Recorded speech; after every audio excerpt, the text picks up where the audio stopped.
Here's My mother is a hero, and my mother, thank God for her, because she was a pillar to me throughout this and reminding me that the treatment that we were experiencing was not normal.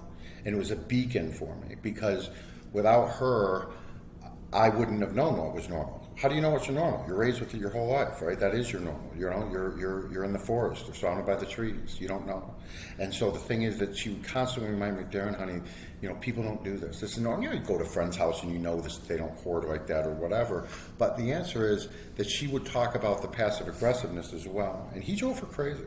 And she finally did divorce him, and a large part of it was because of his consuming, you know, hoarding nature, that his priorities were so messed up. But what's so important that Adam says is she's not a materialistic person, wasn't then, isn't now. She had no benefit from the comics. I'll give her anything she wants, but I would have done that anyways. I have my own means. Okay, my mother is not lacking, you know, but she is in no way lives lavishly. In fact, she prides herself on simplicity, and so she benefited nothing from the financial gain of these comics, nor now or then. So, you know, again, you'll have people that misunderstand and look at, you know, like the CBS article, you know, newscast and be like, oh, here she is proud now. She knows how much they're worth. That's a zero factor in anything.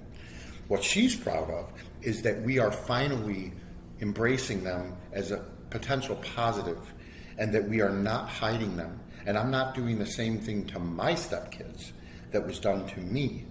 And creating this family secrecy and so on. So that's just a huge point. And thank you for reminding that, Adam, because it's the truth. Yeah. And again, that's great. These things are worth a lot of money. He didn't even know. He didn't even know. Yeah, that's another thing, because you were saying he's buying them at cover price when these books came out, so it's not like somebody went and spent $10,000 on one book and knew kind of that it was going to be eventually worth even more than that.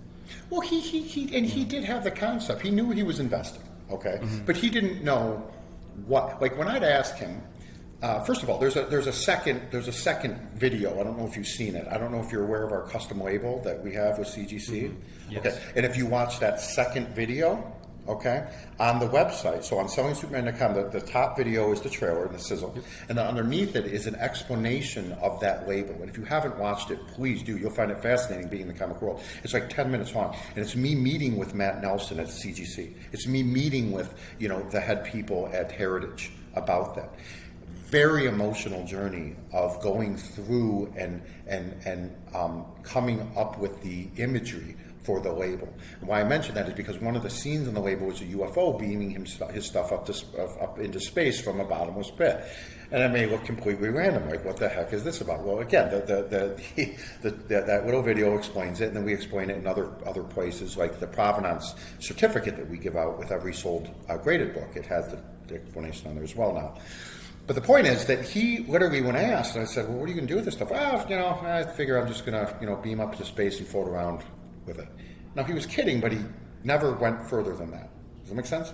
So he'd give this like weird deflective answer, but never qualify it. And never said, but what I really mean is that I want you to do this, or this is how you should handle it, or this is my wishes with it, or whatever. Give it all to starving children. Okay, Dad, whatever you say. Put in your will. He didn't have a will. He was an attorney. He was a business attorney.